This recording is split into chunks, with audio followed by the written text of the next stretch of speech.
Hey guys, welcome everyone. कैसे हैं आप सब? बढ़िया बढ़िया होंगे ऐसे मैं उम्मीद करता हूँ। आज के इस पर्टिकुलर सेशन के अंदर हम बात करेंगे सेल्स वेरिएंस के बारे में। बाकी जो मटेरियल वेरिएंस है, लेबर वेरिएंस है, वेरिएबल ओवरहेड वेरिएंस है, फिक्स्ड ओवरहेड वेरिएंस है, वो सारा हम डिस्कस कर चुके हैं। तो अब हम बात करेंगे सेल्स वेरिएंस के बारे में, और उसके बाद में हम बात करेंगे सेल्स वेरिएंस को कंप्लीट करने के जस्ट बाद में हम बात करेंगे इस चैप्टर के अंदर जो थ्योरी है उस थ्योरी को भी डिस्कस करेंगे। क्लियर है? हाँ जी सर। तो चले हम हमारे बोर्ड के ऊपर। हाँ जी सर, बोर्ड के ऊपर चल लेते हैं। ये लीजिए, हम हमारे बोर्ड के ऊपर तो ये है हमारा सेल्स वेरिएंस। देखिए, सेल्स वेरिएंस को कैलकुलेट करने के लिए दो अप्रोच होती है, एक टोटल अप्रोच और एक मार्जिन अप्रोच। सॉरी, इसको मार्जिनल लिख दिया मैंने, इसको मार्जिन अप्रोच कहते हैं।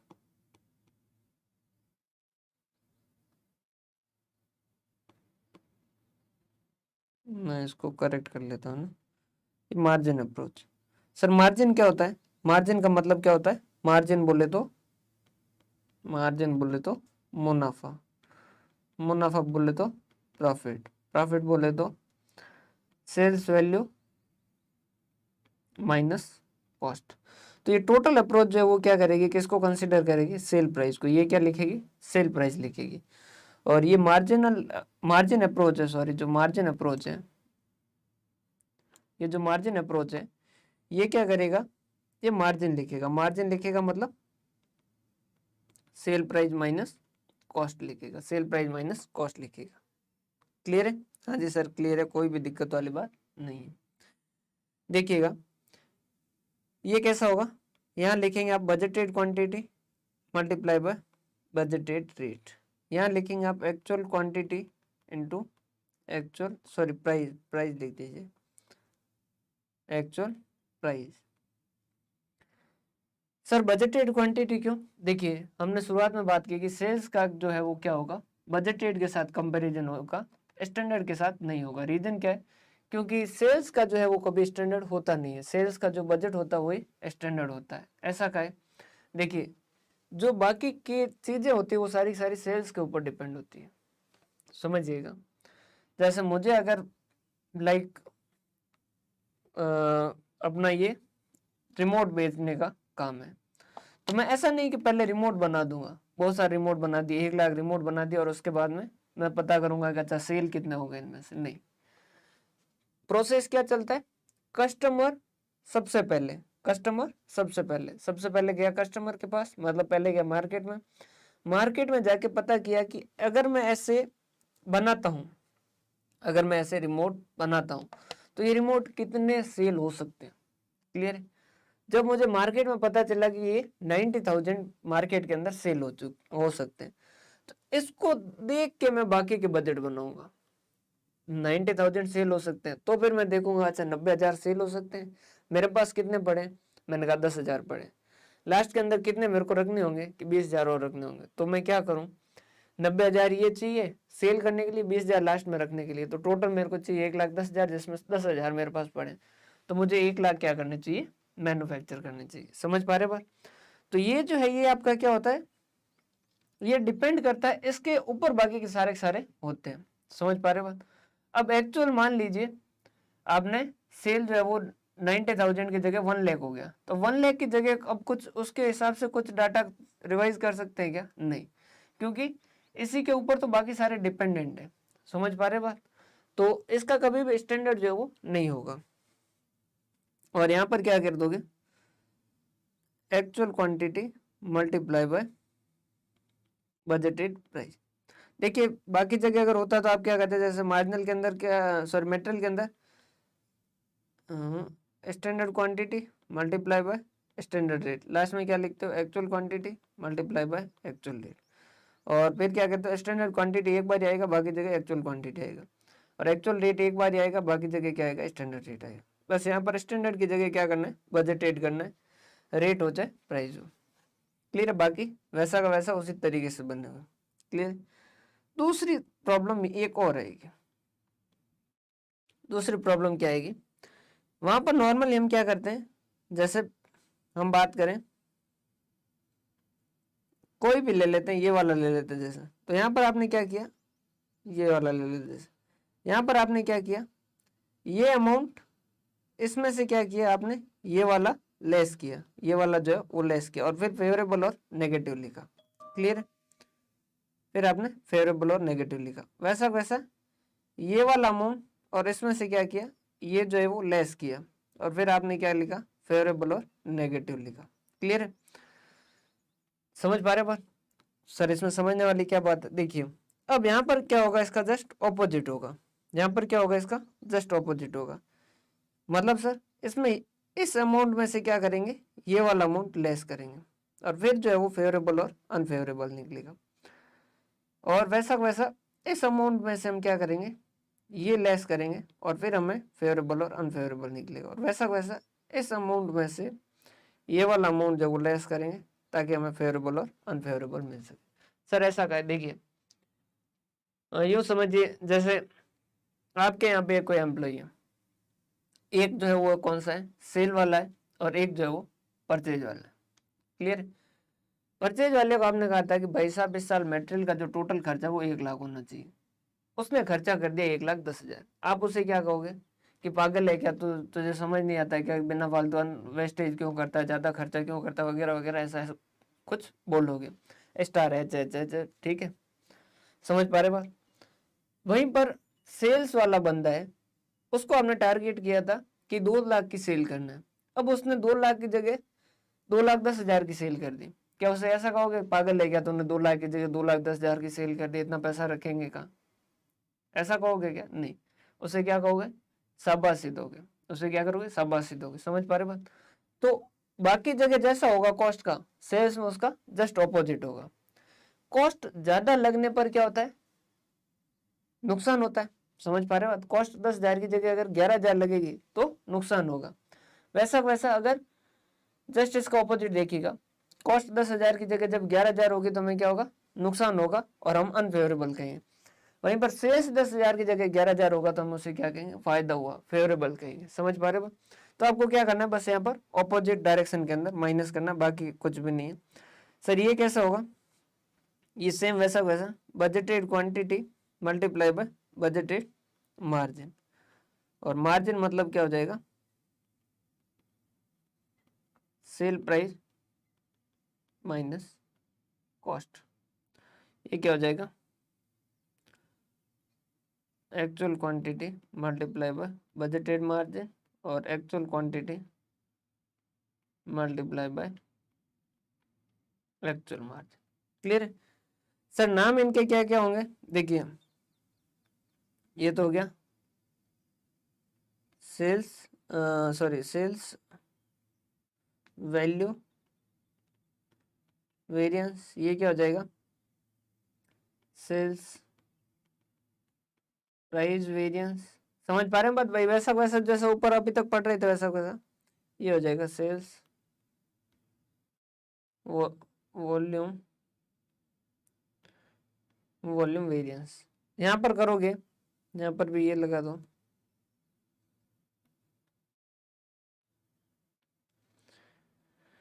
ये हो गया sales margin volume variance, sales margin price variance. Margin word जोड़ना है, बाकी और कुछ भी नहीं। Sales margin variance.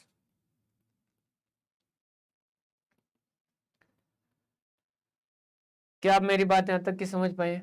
हाँ जी सर, यहाँ तक की बात समझ लिए, कोई दिक्कत वाली बात नहीं है, आराम से कर लेंगे। अब देखिएगा, अब इससे आगे थ्योरी है, बहुत छोटी सी थ्योरी है, ज़्यादा थ्योरी नहीं है, उसके बाद में फॉर्मूला वगैरह है, तो वो मैंने लिख रखे हैं कि आगे ऊपर आपको अगर जो है वो कोई दिक्कत आए तो आप यहाँ से इस तरीके से भी पढ़ सकते हैं। देखिए टाइप्स ऑफ स्टैंडर्ड, स्टैंडर्ड कितने तरीके के होते हैं, तो 4 तरीके के होते हैं। एक जो होता है वो आइडियल स्टैंडर्ड। आइडियल मतलब क्या होता है, देखिए आइडियल हम किसे कहते हैं, एपीजे अब्दुल कलाम हमारे आइडियल है। समझ आ रही बात? क्यों? क्योंकि उन्होंने जैसा जीवन जिया वो क्या है, एक बेहतरीन जीवन है, वैसा जीवन होना चाहिए। समझ पा रहे बात? हम हमारे लिए देखें तो अब हर किसी के लिए आइडल जो वो अलग अलग होगा। जैसे किसी को होगा कि पैसा हो, शोहरत हो, ये हो, वो हो। किसी को लगेगा जीवन के अंदर मजे हो, खुशियां हो, बस किसी को लगता है कि बस ज्यादा बाहर नहीं जाए, अकेले में आराम से जिंदगी जीऊं। किसी को लगता है कि बहुत सारे लोग हो, बहुत सारे लोग मुझसे जुड़े हो। तो अलग अलग लोगों के लिए अलग अलग आइडल होते हैं, ठीक है। तो वो मैं चलो थोड़ा साइड में चला गया, लेकिन आइडल जो है वो क्या होता है कि सबसे बेहतरीन स्थिति, सबसे बेहतरीन स्थिति। तो आइडियल स्टैंडर्ड क्या होंगे कि सबसे बेहतरीन स्थिति। मात्राएं गलत हो तो आप ऑटो करेक्ट कर लीजिए। ध्यान में रख कर बनाए गए स्टैंडर्ड। समझ पा रहे हैं बात सर? क्या आप यहां तक की मेरी बात समझ पा रहे हैं? आइडियल स्टैंडर्ड मतलब जैसे कि फैक्ट्री के अंदर वेस्टेज जो वो कम से कम हो, यूटिलाइजेशन कैपेसिटी जो है वो ज़्यादा से ज़्यादा हो, मशीनें वगैरह सब सही काम करें, तो उस केस के अंदर जो है हमारे स्टैंडर्ड क्या होंगे, मतलब कितना बनेगा, क्या प्राइस लगेगी, वगैरह वगैरह सारा का सारा। अगर वैसा स्टैंडर्ड बनाते हैं तो उससे हम क्या कहते हैं, नॉर्मल स्टैंडर्ड। समझ पा रहे हैं बात? उसके बाद में नॉर्मल स्टैंडर्ड। ये नॉर्मल स्टैंडर्ड क्या होता है? नॉर्मल सिचुएशन को ध्यान में रखकर बनाए गए स्टैंडर्ड। और बेसिक क्या बहुके स्टैंडर्ड इसे क्या कहते हैं? लॉन्ग टर्म के स्टैंडर्ड। ये वहाँ यूज होते हैं जहाँ ज़्यादा चेंज नहीं आते हैं। मैं सारे समझा भी दूंगा। करंट मतलब अभी के स्टैंडर्ड। देखिए, जैसे आपने क्या किया, आपने एक आज जो है वो एग्जाम के लिए अनाउंसमेंट सुना कि ये एग्जाम इस तारीख को होगा। जैसे ही ये करोगे उसी वक्त आप क्या होगे, जोश में होगे। समझ पा रहे हैं बात? उसी वक्त क्या हो जाएगा, जोश आएगा कि बस अब से जो है वो इसे में लगना है। और हाथों हाथ गाना लगाया, कर हर मैदान फतेह बंदिया, हर कर हर मैदान फतेह बंदिया, वो सुना और फिर जोश और दोगुना हो गया। और फिर आपने एक प्लान पेपर बनाया कि अब बनाते हैं प्लान। प्लान बनाएगा, सुबह 3:30 बजे उठेंगे, 4 बजे तक चाय वाय पी के थोड़ा सा घूम के मेडिटेशन करके 4 बजे पढ़ने बैठेंगे। फिर 4 से कंटिन्यू पढ़ेंगे 8 बजे तक। फिर 8 बजे थोड़ा सा नाश्ता वगैरह करेंगे, 9 बजे ऐसा होगा। और फिर 9 बजे के बाद में वापस पढ़ने बैठेंगे और 12 बजे तक या 1 बजे तक पढ़ेंगे। फिर 1 बजे से 2 बजे तक लंच करेंगे, 2 से 3 रेस्ट करेंगे, फिर 3 से 7 बजे तक वापस पढ़ेंगे, फिर 7 से 8 थोड़ा सा रिवाइज करेंगे और 8 से 9 तक भोजन करेंगे और सो जाएंगे। क्लियर है? तो ये जो है, ये आपका जो प्लान बना है, ये क्या है, आइडियल प्लान है। इसे हम क्या कहेंगे, आइडियल स्टैंडर्ड। क्लियर है? जस्ट पास में आपके माता जी बैठे थे, उस पीछे से एक चांटा दिया कि थोड़ा होश में सही से अपनी कैपेसिटी देख। तो उसने कहा हाँ थोड़ा चेंज कर दें, सुबह 6 बजे उठेंगे, ये करेंगे, ये करेंगे, और वो प्लान कर किया। तो वो नॉर्मल सिचुएशन बनाएगा, स्टैंडर्ड जो नॉर्मल स्टैंडर्ड। बेसिक क्या होते हैं, लॉन्ग टर्म के लिए जहाँ पर ज़्यादा परिवर्तन नहीं होते हैं, तो वहाँ पर अपन क्या करते हैं, बेसिक क्या बोगे स्टैंडर्ड यूज करते हैं। करंट मतलब जैसे अपन ने आज क्या करेंगे ऐसा प्लान बनाया, जैसे 2 महीने में 3 महीने में फैक्ट्री कितना प्रोडक्शन करेगी, तो वो करंट स्टैंडर्ड के अंदर आ जाता है। ठीक है, अब स्टैंडर्ड को अगर हम मोटे तौर पे देखें ना, देखिए अगर कहीं पे पूछे आपसे कि टाइप्स ऑफ स्टैंडर्ड कितने हैं, तो आप क्या कहेंगे, 4 कहेंगे। बाकी स्टडी के हिसाब से हम इसको दो भी एक फिजिकल स्टैंडर्ड भी होते हैं और एक प्राइस, इनके नाम नहीं देते हैं, सिर्फ इनको सीधा सीधा ही पढ़ते हैं ताकि आप कंफ्यूज नहीं हो। एक होता है फिजिकल स्टैंडर्ड, क्वेश्चन पूछे कि टाइप्स ऑफ स्टैंडर्ड, तो आप कितना बोलेंगे, 4 बोलेंगे। कितना बोलेंगे, 4 बोलेंगे। क्लियर है। देखिए फिजिकल स्टैंडर्ड क्या होता है, ये क्वांटिटी से रिलेटेड होता है, और प्राइस या रेट वेरिएंस किससे रिलेटेड होता है, प्राइस से रिलेटेड होता है, मनी से। देखिए फिजिकल स्टैंडर्ड जो है वो refers to expression of standard in unit और आवर्स, कि इतने घंटे का काम इतने घंटे में हुआ, इतनी यूनिटों की जगह इतनी यूनिटें बननी, तो वो क्या होंगे, फिजिकल स्टैंडर्ड होंगे। At the standard quantity standard hours are determined for a particular product और service for the purpose of setting standard is to be secure economic in scale of production and set selling price of quotation purpose। ये देखिए ये क्या कह रहा है कि देखिए at this stage standard quantity and standard hours are determined for particular product और सर्विस। किसी के लिए अपन क्या करेंगे, स्टैंडर्ड सेट करेंगे। फिर कैसे करेंगे, the purpose of setting standard is to secure economy in scale of the production. मतलब इसको इकोनॉमी इन स्केल का मतलब क्या, आपने इकोनॉमिक्स के अंदर ये वर्ड सुना होगा। इकोनॉमी इन स्केल का मतलब क्या होता है, देखिए जैसे जैसे आप प्रोडक्शन बढ़ाएंगे ना, वैसे वैसे आपकी क्या होगी, कॉस्ट जो है वो कम होती जाएगी। लेकिन एक सिचुएशन आता है, एक पॉइंट आता है जहां पर क्या होता है, उसके बाद में वापस कॉस्ट जो है वो पर यूनिट इंक्रीज होने लग जाता है। तो अगर आपको याद हो इकोनॉमिक्स, तो उसमें आप एक AR का कर्व बनाते हो, एवरेज रेवेन्यू और एवरेज कॉस्ट वगैरह ऐसा। तो वो यूं जो है, सॉरी एवरेज कॉस्ट का जो होता है वो क्या होता है, पहले धीरे धीरे धीरे धीरे धीरे नीचे आता है, और फिर एक पॉइंट तक उसका मिनिमम आता है, और फिर वो वापस बढ़ने लग जाता है।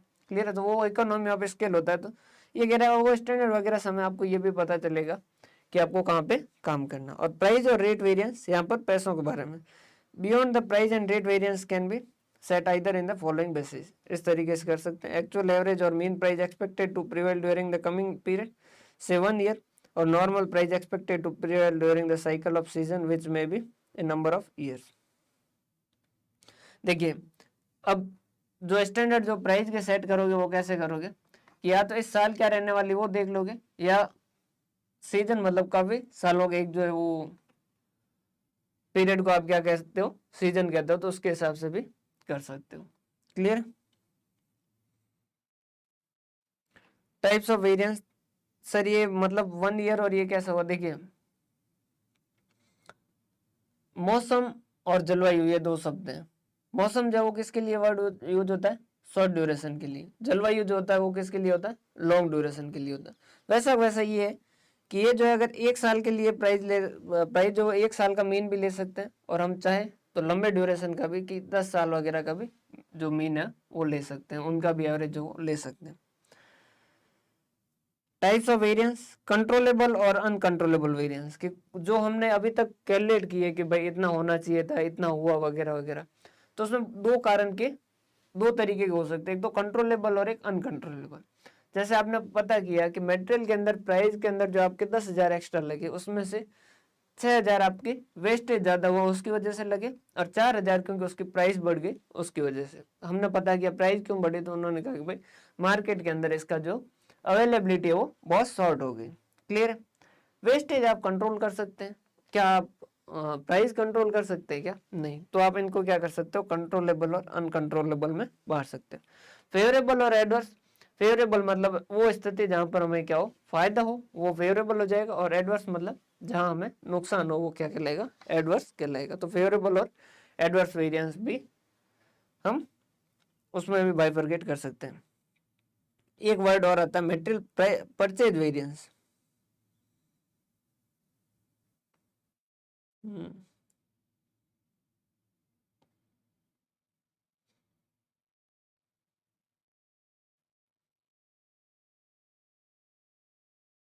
देखिए ये क्या होता है,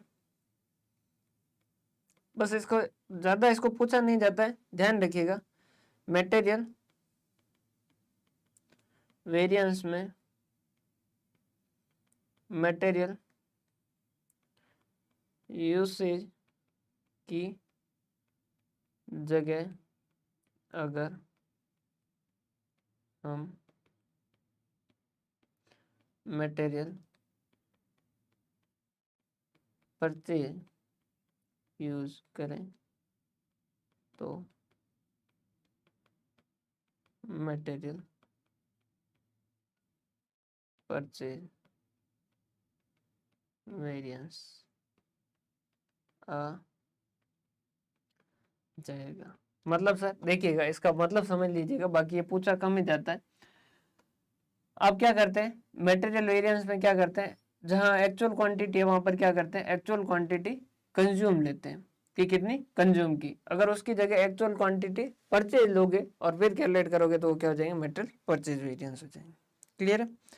देखिए बाकी यूज बहुत कम आता है ये, और इस वजह से हम इसको कम ही कंसिडर करते हैं। और बाकी ये जो है इन फॉर्मूलों को मैंने यहाँ वापस लिखा हुआ भी आपके लिए अवेलेबल है, तो आप इनको यहाँ से भी वापस देख सकते हैं। ये था आपका टोटल स्टैंडर्ड कॉस्टिंग।